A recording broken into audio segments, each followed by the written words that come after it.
Cher Bélier, bonjour, vous regardez Jean-François sur Fabiola Voyance. Voici vos prévisions pour le mois de mai.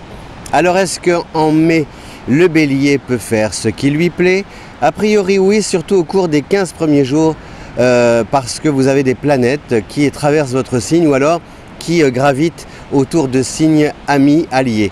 Alors la première de ces planètes, c'est Mercure. Mercure qui symbolise toujours l'échange, la curiosité, qui peut vous aider aussi sur le plan professionnel à entrer en contact, à faire en sorte que les portes s'ouvrent plus facilement, à négocier un contrat, etc.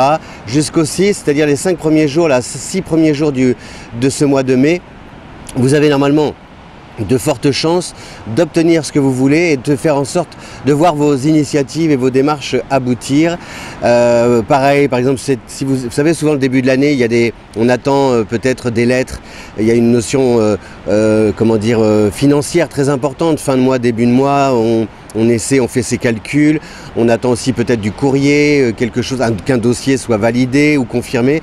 Donc vraiment, ces premiers jours du mois de mai peuvent être déterminants pour la suite et a priori très positifs parce qu'il y a aussi justement le soutien de Vénus dans votre signe jusqu'au 15 et Vénus c'est une planète qui vous permet un peu de négocier sans forcément lever la voix, lever le ton. Donc vous êtes plutôt pacifique, conciliant, vous essayez de faire en sorte que les choses s'arrangent. Donc il y a vraiment moyen de trouver un compromis et faire en sorte que tout le monde sorte de cet échange dans un rapport gagnant-gagnant. Donc ça c'est bénéfique. Pareil aussi sur le plan, si par exemple sur le plan affectif, vous êtes en pleine période de séparation, de rupture, hein, ça arrive.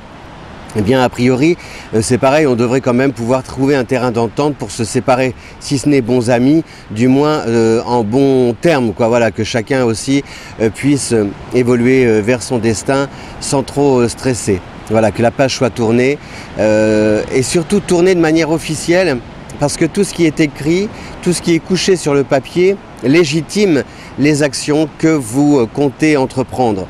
Donc ça c'est bien, c'est-à-dire que vous ne démarrez ou ne lancez ou ne tentez l'aventure qu'à partir du moment où vous disposez de tous les papiers, de toutes voilà, vous avez le feu vert un peu juridique, administratif, financier pour aller de l'avant. Et puis vous avez Mars qui traverse un signe ami qui est le Gémeaux, Mars en Gémeaux jusqu'au 16 mai. C'est à la fois, Mars c'est une planète fétiche pour le Bélier, donc cela signifie que vous avez toujours des actions, pas mal d'actions à entreprendre, pas mal de projets.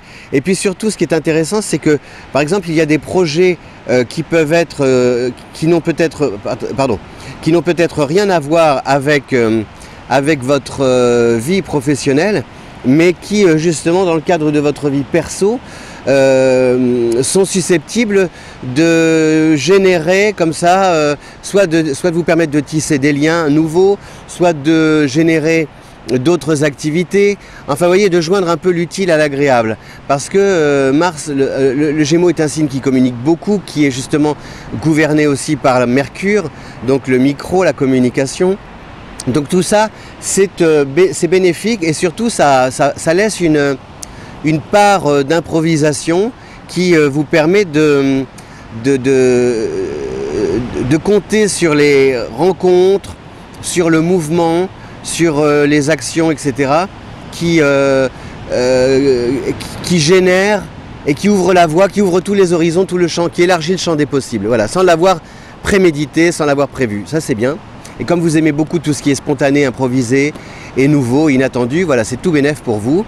À noter quand même l'influence de Jupiter qui décrit une courbe rétrograde tout le mois de mai. Donc la marche arrière de Jupiter vous incite à réfléchir à réfléchir à l'utilité de vos démarches.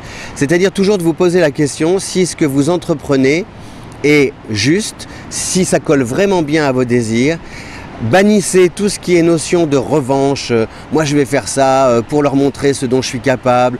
Moi je vais faire ça parce que de toute façon, plus on me dit non, plus je vais le faire, etc.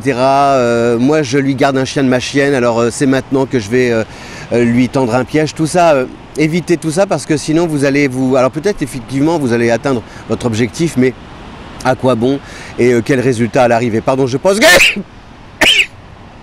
Voilà, il arrive toujours... Ça aussi, c'est la part improvisée du bélier, bien que je ne sois pas bélier. Voilà, un mois de mai intéressant, joyeux, beaucoup de rencontres, déterminant au cours des 10 premiers jours, avec des actions officielles, des papiers officiels, des feux verts officiels, des moyens financiers officiels qui vous permettent d'agir. Ça peut être aussi, c'est une période très favorable pour trouver un emploi. Et puis aussi peut-être que ces jours de congé que vous prenez, les ponts 1er, 8 mai, etc., permettent de voyager. Et au cours de ces voyages, il y a de très belles rencontres qui vous attendent. Et ces affinités génèrent justement d'autres activités à lancer ensemble, d'autres aventures. Pourquoi pas aussi une histoire d'amour. L'histoire d'amour, c'est un peu Vénus en bélier jusqu'au 15. Ce n'est pas forcément le grand amour. C'est plutôt aussi, voilà, avec Jupiter qui est rétrograde, c'est une remise en question de la notion du couple, mais pas dans la peine, hein, pas dans le chagrin. Une remise en question, qu'est-ce qu'on peut faire de mieux pour être plus heureux? Voilà, c'est ça. Cher Bélier, je vous dis merci, je vous souhaite un très joli mois de mai, merci de votre fidélité. Vous savez très bien que si vous aimez cette vidéo, vous n'oubliez pas, si le cœur vous en dit, de la partager sur les réseaux sociaux. À bientôt, ciao. Vous vouliez la mer, je vous laisse l'océan.